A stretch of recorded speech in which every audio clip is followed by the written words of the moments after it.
Let me ask you something honest. If someone told you right now, today, that a person earning $40,000 a year in Austin, or £35,000 a year in Manchester, or €42,000 a year in Berlin, could realistically be looking at $1 million net worth within this decade, what would your first reaction be? Most people laugh.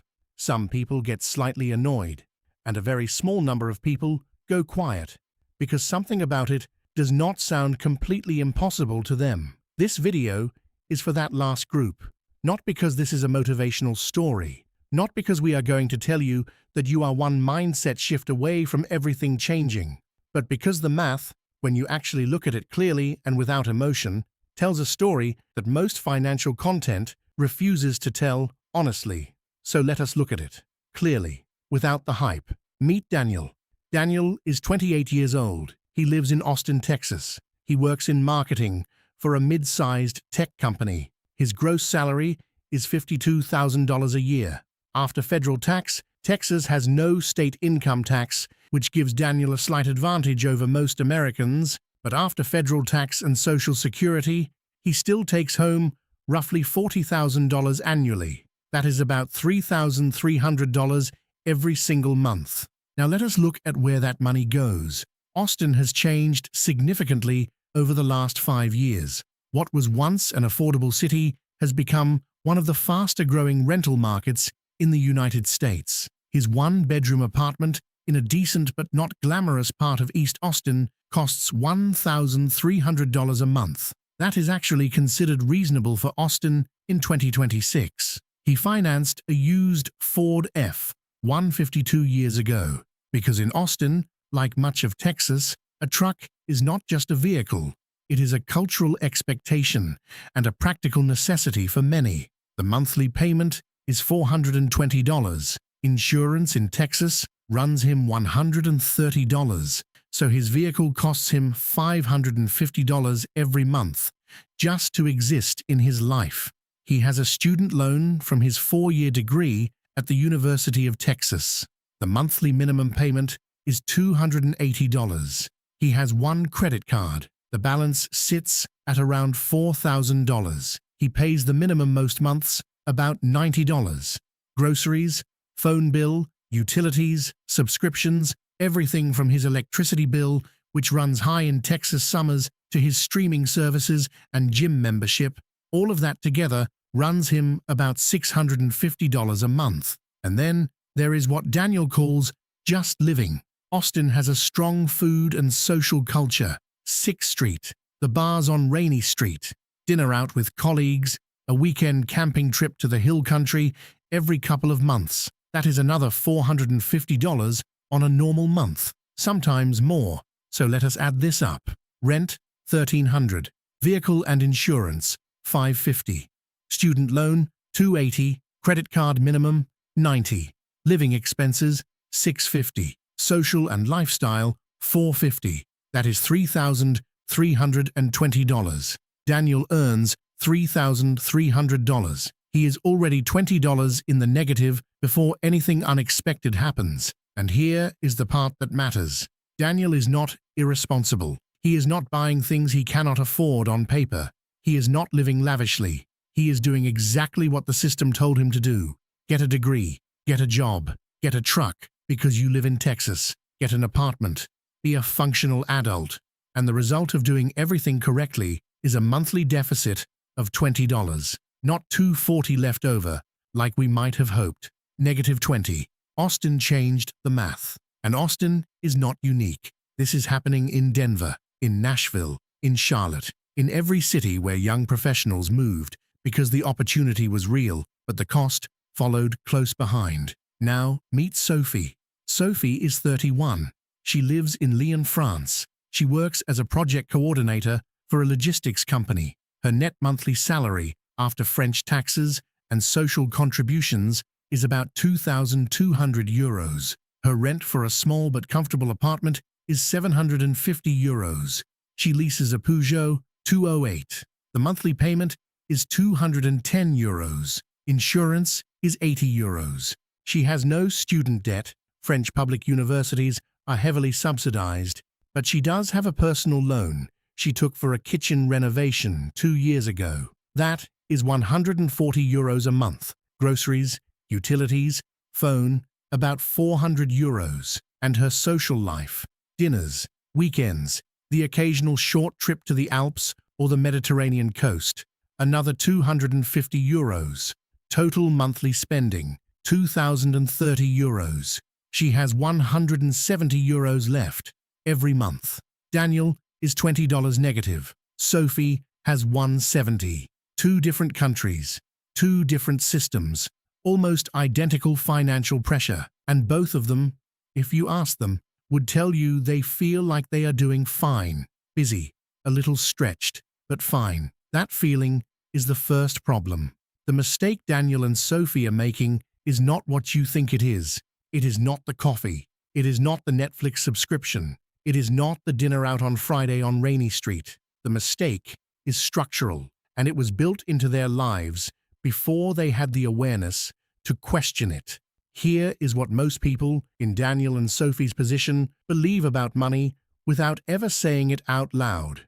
They believe that financial progress happens automatically if you just keep working. They believe that a raise will eventually solve the margin problem. They believe that the slight deficit or the tiny surplus left over every month is just what life costs right now, and that it will get better on its own.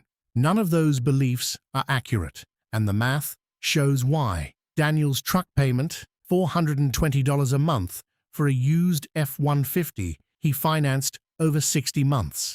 The original loan was probably around $22,000 at roughly 7% interest, which is an average rate for a used vehicle loan in the United States right now. Over those 60 months, Daniel will pay approximately $26,000 total for an asset that will be worth maybe $11,000 when the loan ends. That is $15,000 that left his life and built nothing. Sophie's kitchen renovation loan, €140 a month for 36 months. Total repayment around €5,000 on a loan that was probably $3,800. That kitchen increased the value of her apartment by approximately zero because she rents it. The credit card Daniel carries, $4,000 at an average APR of 22%. If he continues paying the minimum every month, that balance will take him over 6 years to clear and will cost him roughly $2,300 in interest alone.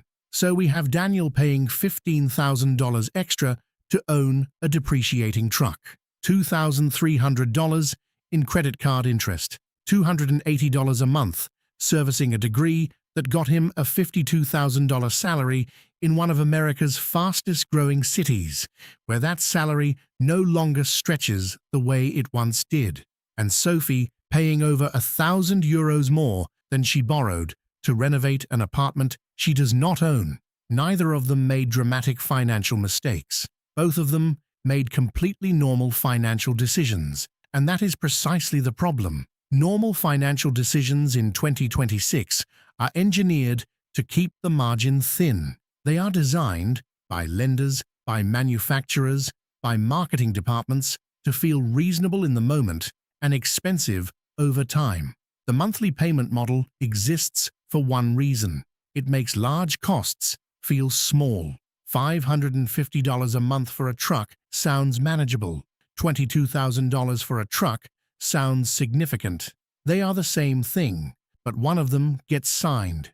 There is a well-documented psychological phenomenon called present bias. It means that humans are wired to value what is happening right now significantly more than what will happen in the future. The present feels real. The future feels abstract. This is not a character flaw. It is how the human brain developed over hundreds of thousands of years, when the future was genuinely uncertain and the present genuinely required immediate attention. But in a modern financial context, this wiring creates a consistent and expensive pattern. The discomfort of not having a truck in Austin right now feels more real than the cost of financing one over 5 years. The social anxiety of not joining friends for dinner on Rainy Street tonight feels more real than the retirement savings that dinner represents. The relief of paying only the minimum on the credit card this month feels more real than the $2,000 in interest it will generate over 6 years. Present bias does not make people stupid. It makes people human. But it does mean that financial decisions made without awareness of this bias will almost always favor the present at the expense of the future. And the entire consumer economy, the car loans, the buy now, pay later, the 0% interest for 12 months, the subscription model is built on top of this bias. It is not accidental. It is engineered. Daniel does not feel like he is losing $15,000 on a truck. He feels like he is paying $420 this month. That is the product, not the truck, the feeling. Let us run the numbers forward. Daniel is 28. He is currently running a slight monthly deficit, but let us say he gets a modest raise in the next 12 months that brings his take-home up by $250 a month. Now he has a margin again, a small one, but it exists. Over 10 years, if he saves that margin, roughly $250 a month, at a basic savings account rate of around 4%, that becomes approximately $37,000. At 38 years old, Daniel has $37,000 saved in 10 years. That is not nothing, but it is also not a plan for financial independence. Now, let us look at what happens if Daniel makes one structural change. His truck lease ends in 14 months. Instead of upgrading to a newer vehicle, which is what the dealership will strongly encourage him to do, he buys a reliable used Toyota Tacoma for $10,000 cash. He saves for it over the 14 months by redirecting his margin and one small area of spending. That eliminates his vehicle payment of $420. His insurance drops because he no longer needs comprehensive coverage on a financed vehicle. He saves roughly $320 a month on the vehicle situation alone. His monthly margin goes from near zero to over $300. He then attacks the credit card, paying it off aggressively over 12 months instead of letting it drag for 6 years, saving the $2,300 in interest. After that clears, he redirects $500 a month from the eliminated car payment and the cleared credit card into a low-cost index fund, a simple S&P 500 ETF. $500 a month into the market at a historical average return of around 7% annually over 20 years becomes approximately $260,000.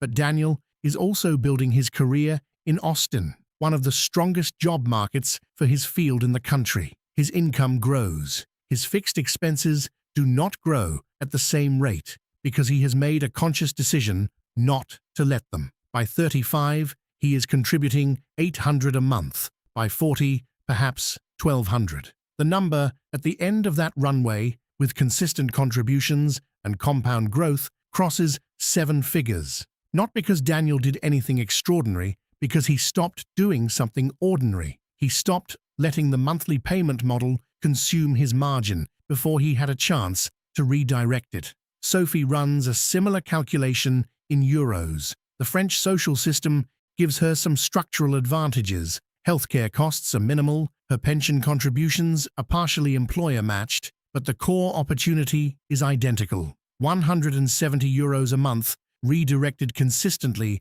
over 2 decades, growing modestly, becomes something her current self would find genuinely difficult to believe. The timeline to $1 million is not a motivational concept. It is a mathematical outcome of margin multiplied by time, multiplied by consistency. The problem is not that people cannot reach it. The problem is that the margin gets consumed before the decision gets made. The people who end up with significant net worth by their mid-40s do not look dramatically different from Daniel or Sophie in their late 20s. They are not earning 3 times as much. They are not taking extraordinary risks. They are not following a complicated system. What they do differently is almost boring when you describe it out loud. They treat the vehicle as transportation, not identity. In Austin, this is genuinely countercultural. The truck is deeply embedded in Texas identity, but the people quietly building wealth drive something reliable and paid for. The absence of a vehicle payment is not a sacrifice to them. It is a structural decision that frees several $100s a month for the rest of their financial life. They do not carry a credit card balance, not because they are morally opposed to credit cards, but because they understand that 22% interest is the most expensive money available to them, and they refuse to pay it. They automate a transfer to an investment account on the day they get paid, not what is left over, a fixed amount. First, before anything else, this one habit, mechanical, unemotional, automated, is responsible for more wealth accumulation in ordinary households than any investment strategy or market timing decision. And perhaps most importantly, they do not upgrade their lifestyle every time their income increases. This last one is the most psychologically difficult in a city like Austin, because Austin rewards visible success. The culture is aspirational. The restaurants are good. The apartments are nicer now. The social pressure to upgrade is constant, and it comes dressed as enjoying life. And enjoying life is not the enemy, but lifestyle inflation that matches every raise dollar for dollar is the reason the margin stays thin, even as the income grows.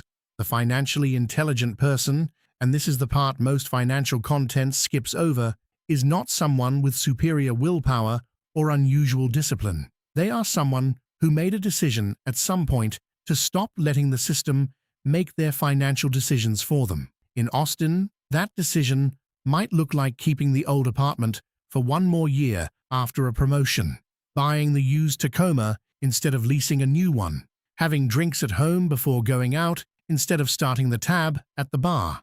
Small decisions made consistently with awareness of where they lead. So, from 0 to $1 million in 2026. Is the timeline possible for someone like Daniel in Austin or Sophie in Lyon?